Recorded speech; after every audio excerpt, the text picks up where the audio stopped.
My name is Bronte Seitz, and I'm presenting my ratio analysis. I started my analysis by collecting data from Bloomberg on 5 companies in the processed and packaged goods industry and 5 companies in the major auto manufacturers industry. I analyzed the companies over a 5-year period from 2010 to 2014.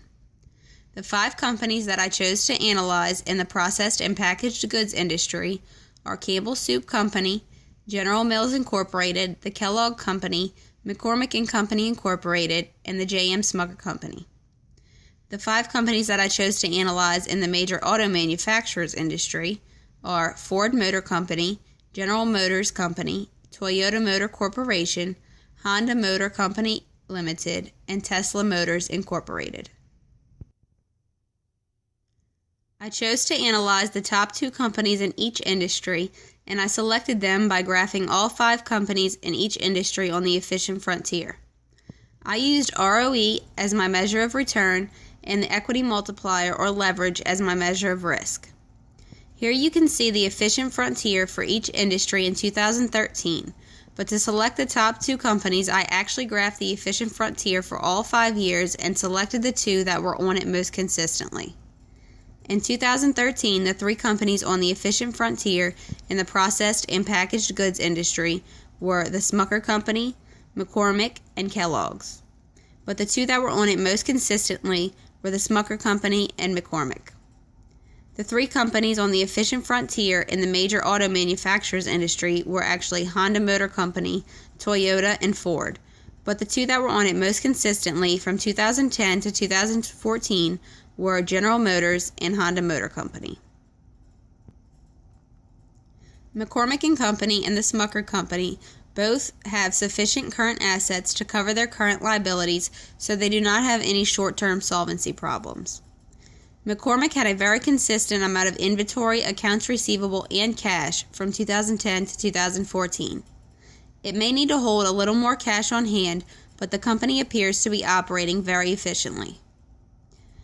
The Smucker Company has a lot of its money tied up in inventory, but the company is becoming more efficient over time because its current and quick ratios have gradually declined, and the amount of cash it has on hand has decreased significantly. In terms of short-term solvency or liquidity, I like both companies, but I like McCormick a little more because it has been more consistent and efficient with its current assets than the Smucker Company. McCormick has a little more leverage than the Smucker Company, and it appears to be gradually reducing its long-term debt, while the Smucker Company appears to be gradually increasing its long-term debt. Looking at the times interest earned ratio, for every dollar of interest McCormick owed from 2010 to 2014, it always had at least $10 in earnings. The same is true for the Smucker Company, except it had a little more than McCormick on average. These companies are not highly levered, and they both have the ability to meet their long-term debt obligations. Both companies might actually want to consider increasing the amount of leverage they have. If they have not yet reached their optimal capital structures, increasing the amount of debt they have could really benefit their shareholders because leverage magnifies gains. In terms of long-term solvency or financial leverage, I like McCormick better than the Smucker Company because the Smucker Company had a little more in earnings on average to cover the interest it owed, but they have not been as consistent as McCormick, and McCormick's earnings also appear to be increasing over time.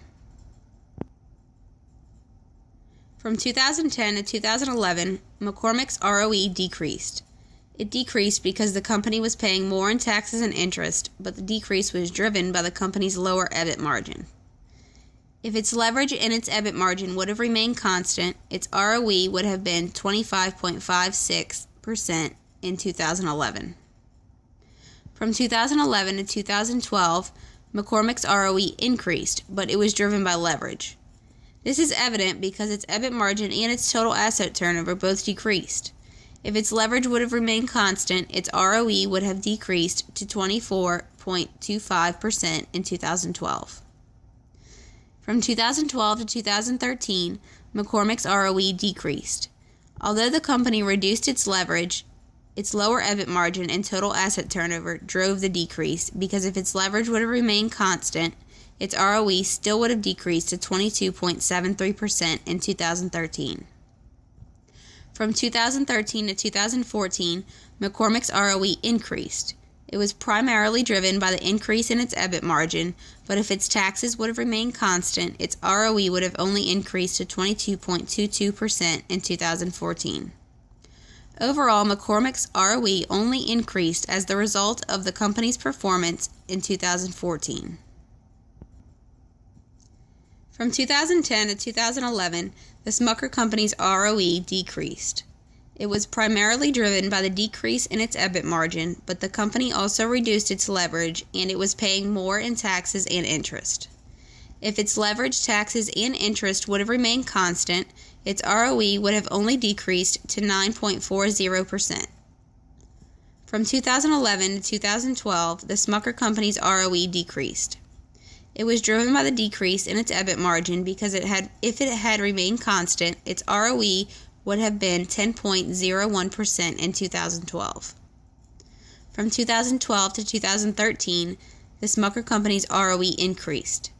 Leverage did contribute to the increase, but it was driven by the company's higher EBIT margin and total asset turnover. If its leverage would have remained constant, its ROE still would have increased to 9.93% in 2013. From 2013 to 2014, the Smucker Company's ROE increased.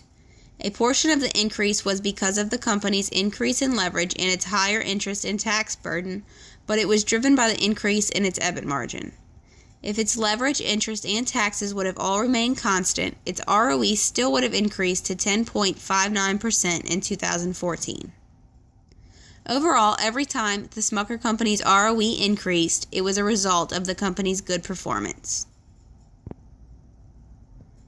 To conclude the DuPont analysis, I like the Smucker Company better than McCormick because the Smucker Company's ROE was more consistent than McCormick's from 2010 to 2014. It decreased until 2012, but then it began to increase from 2012 to 2014. Over the entire 5-year period, McCormick's ROE decreased by 3.04% and the Smucker Company's ROE increased by 1.48%. McCormick's EBIT margin decreased during the entire 5-year period except for a 0.86% increase from 2013 to 2014. And its total asset turnover also decreased throughout the entire 5-year period, but not by a significant amount. The Smucker Company's EBIT margin decreased until 2012, but then it began to increase from 2012 to 2014. Its total asset turnover increased during the entire 5-year period except for a slight decrease from 2013 to 2014. Overall, McCormick's ROE only increased as a result of the company's performance in 2014, whereas every time the Smucker Company's ROE increased, it was due to the company's performance. From 2010 to 2014, McCormick's profit margin was a little higher than the Smucker Company's, which indicates that it was generating more net income from sales than the Smucker Company. However, the Smucker Company's profit margin was more consistent than McCormick's. For that reason, I like the Smucker Company better than McCormick in terms of profitability. From 2010 to 2014, McCormick's price-earnings ratio increased every year except for 2014. For every year that it increased, it indicates that the market had higher expectations for the company's future relative to its earnings the previous year.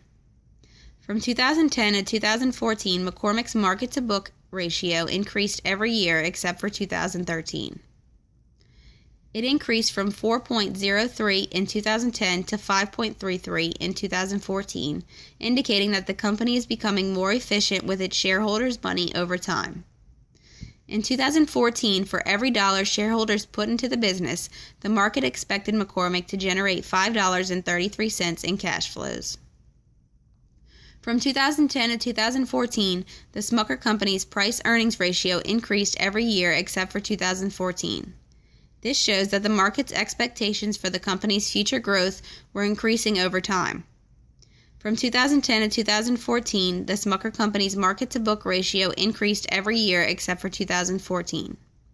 It increased from 1.37 in 2010 to 1.95 in 2014. This indicates that the Smucker Company is also becoming more efficient with its shareholders' money over time. McCormick's current price-earnings ratio is 21.68, so the market expects its future cash flows to be worth 21.68 times the amount of its earnings last year. Based on its current price-earnings ratio and its earnings per share next year, McCormick's stock price is expected to be $80.13 1 year from today. Based on the Smucker Company's current price earnings and its earnings per share next year, its stock price is expected to be $106.75 1 year from today. Although both companies are becoming more efficient with their assets over time, it appears that the market expects less growth from both companies in the future. In terms of market value, I like McCormick better than the Smucker Company because based on the company's price-earnings ratios over the entire 5-year period and their expected stock prices 1 year from today, the market appears to expect more growth from McCormick than the Smucker Company. The Smucker Company's price-earnings ratio only increased from 13.56 in 2010 to 17.03, whereas McCormick's increased from 16 in 2010 to 21.68. Also, both companies' stock prices are expected to decline, but the Smucker Company's is expected to decline more than McCormick's. In terms of economic value added, I like McCormick better than the Smucker Company because the Smucker Company's current economic value added is negative, indicating that it made less money than it should have or was expected to. In terms of enterprise value, I like the Smucker Company better than McCormick. It appears that something happened in 2014, causing a decline in the Smucker Company's market value ratios and enterprise value. But aside from that year, the enterprise value was increasing at a faster rate than McCormick's was. Also, the Smucker Company's enterprise value was higher than McCormick's over the entire 5-year period, which means that its total value, including both debt and equity, is greater than McCormick's. According to the dividend discount model, both companies are overpriced, but I like the Smucker Company better than McCormick because it is only overpriced by $11.18, while McCormick is overpriced by $25.15. McCormick's largest supplier is Berry Plastics Group Incorporated, and it accounts for 2.60% of its total cost of goods sold. Its two largest customers are PepsiCo Incorporated and Walmart Stores Incorporated, each accounting for 11% of its total revenue. The Smucker Company's largest supplier is Ball Corporation, and it accounts for 2.05% of its total cost of goods sold. Its largest customer is Walmart Stores Incorporated, and it accounts for 28% of its total revenue. In terms of suppliers, neither company is exposed to a substantial amount of risk because their largest suppliers only account for 2 to 3% of their total cost of goods sold. In terms of customers, the Smucker Company is exposed to more risk because its largest customer accounts for 28% of its total revenue. If something were to happen with Walmart, the Smucker Company could potentially lose more than a quarter of its total revenue. McCormick's two largest customers each account for 11% of its total revenue, thus the company is exposed to some risk, but not as much as the Smucker Company.